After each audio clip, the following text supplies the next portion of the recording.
SPC그룹이 초록우산 어린이재단과 함께 복지시설에서 생활하는 무연고 아동 1:1 결연 후원 캠페인을 진행합니다. SPC는 한 달에 5만 원 이상 정기 후원하기로 한 선착순 200명에게 5만 원 상당의 SPC 상품권을 증정하기로 했습니다. 초록우산 어린이재단 홈페이지에서 후원을 신청할 수가 있습니다.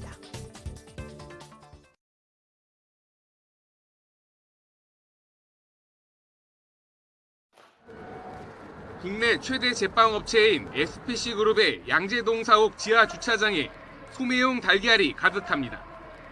AI로 달걀 확보가 어려워지자 직원들을 시켜 조직적으로 달걀 사재기에 나선 겁니다. 지난 21일 YTN 보도로 이 같은 꼼수가 드러나자 SPC그룹은 일부 직원들이 애사심에서 자발적으로 한 것일 뿐 회사와는 무관하다고 해명했습니다. 일부는 좀 자발적으로 뭘 좀 해보자 이랬을 수는 있을 수 있죠. 그런 아이디어가 있었던 걸로는 알고 있습니다. 하지만 거짓말이었습니다. YTN이 추가로 입수한 이른바 달걀 수급 캠페인 정산 프로세스라는 제목의 SPC그룹 내부 문건입니다. 직원들이 직접 소매용 달걀을 사온 뒤 사후 결제하는 요령을 상세하게 안내하고 있습니다. 회사 차원에서 사재기에 나선 걸 감추기 위해 직원들을 동원해 달걀을 사들인 뒤 사후 정산하는 방법을 쓴 겁니다. 문건에 따라 실제 직원들이 사온 달걀은 공장에서 일일이 점검해 확인증까지 써줬습니다. 근데 지금 총무과로 다 넘겼으니까 모든 명단은 거기서 토탈 분리가 거기서 될 거예요. 저는 총 수량만 확인해요. 이와 관련해 YTN이 SPC 그룹 측에 내부 문건에 대한 확인을 요청했지만 공식 입장을 내놓지 않았습니다. SPC 일부 직원들은 YTN 보도 이후 회사 차원에서 함구령이 내려졌고 해당 문건도 회수해서 볼 수 없는 상황이라고 밝혔습니다. SPC그룹은 파리바게트와 베스킨라빈스, 던킨도너츠 등을 소유한 국내 대형 식품업체입니다. 프랜차이즈 가맹점주들이 본사의 횡포로 여러 가지 손해를 보고 있다고 호소하고 있습니다. 매장에서 필요로 하는 것보다 더 많은 물량을 본사가 떠넘기기 한다는 얘기도 있고 또 가까운 곳에 가맹점을 또 출점시키는 바람에 영업 방해를 받게 된다는 호소도 있습니다. 윤지연 기자가 들어봤습니다. 유명 프랜차이즈 제과점의 영업사원이 가맹점주에게 보낸 문자 메시지입니다.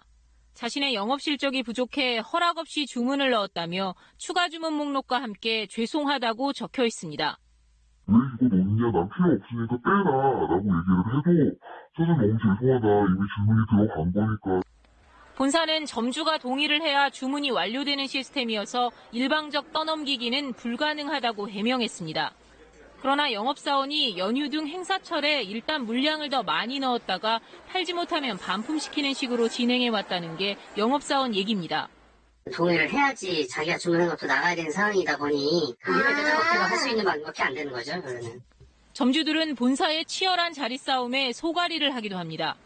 8년 동안 파리바게트를 운영하다 지난해 뚜레쥬르로 바뀐 이 빵집.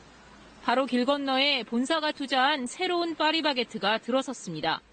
다른 인근 점포도 옆에 얼마 떨어지지 않아 있었고 매출은 거의 40% 정도는 떨어진 것 같아요. 제빵업계 1위 SPC그룹의 지주회사 격인 파리크라상. 1980년대 프랑스 정통 고급빵을 표방하며 큰 인기를 끌었습니다. 지금의 상표는 2001년 8월 허영인 회장의 부인 이미양 씨 이름으로 등록된 겁니다. 그 뒤 회사와 절반씩 상표권을 소유해왔는데 돌연 2012년 11월 파리크라상이 모든 지분을 이 씨에게 넘겼습니다. 그리고 3년 동안 회사는 이 씨에게 상표 사용료 명목으로 전체 매출의 0.125%, 213억 원을 지급했습니다. 기업 오너가 상표권자로서 사용료 명목으로 회사 돈을 가져가는 것은 결국 사업 기회를 이용하고 회사의 자본을 잠탈하는 것입니다. 파리크라상은 허 회장 부부와 두 아들이 지분 100%를 보유한 비상장 회사. 이들 가족은 상표 사용료 213억 원뿐 아니라 2012년과 2013년 두 해에만 배당금으로 170억 원을 챙겼습니다. 결국 검찰은 허 회장을 배임 혐의로 기소했는데 정작 부인 이 씨는 기소하지 않아 봐주기 논란이 일었습니다. 액상대마를 밀반입 흡입한 혐의로 재판에 넘겨진 허희수 전 SPC 부사장에 대해 1심 법원이 오늘 징역 3년에 집행유예 4년을 선고했습니다. 오늘 판결로 보는 세상은 마약류에 관한 법률 위반 추징금 이야기 해보겠습니다. 허 전 부사장은 미국 교포라고 하는 30살 이모 씨가 들여온 액상 대마를 3차례 흡입한 혐의로 지난 6월 재판에 넘겨졌습니다. 법적으로는 마약류에 관한 법률 위반 혐의입니다. 1심 판결이 오늘 나왔는데 재판부는 허 전 부사장에 대해 징역 3년에 집행유예 4년을 선고했습니다. 같이 기소된 이 씨에 대해서는 징역 2년 6개월에 집행유예 3년이 선고됐습니다. 재판부는 그러면서 허 전 부사장과 이 씨가 가지고 있던 액상 대마와 카트리지, 흡연기기 등을 몰수하고 이들에게 공동으로 9,000원을 추징했습니다. 9,000원. 처음에는 9천만 원을 잘못 본 게 아닌가 했습니다. 그런데 다시 봐도 9,000원이 맞습니다. 알아보니 사정이 이렇게 된 거였습니다.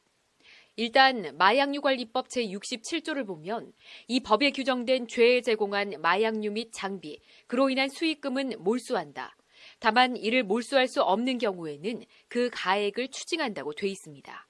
마약 혐의 범죄와 관련된 모든 것들은 다 몰수하는데 허 전 부사장의 경우 3차례 액상 대마를 흡입했기 때문에, 즉 마약을 이미 소진했기 때문에 몰수할 수 없는 경우가 된 것입니다. 이 경우 가액을 추징해야 하는데 언제적 이렇게 정해졌는지는 모르겠지만 대마 1회 흡입 추징 액수는 통상 3,000원으로 한다고 합니다.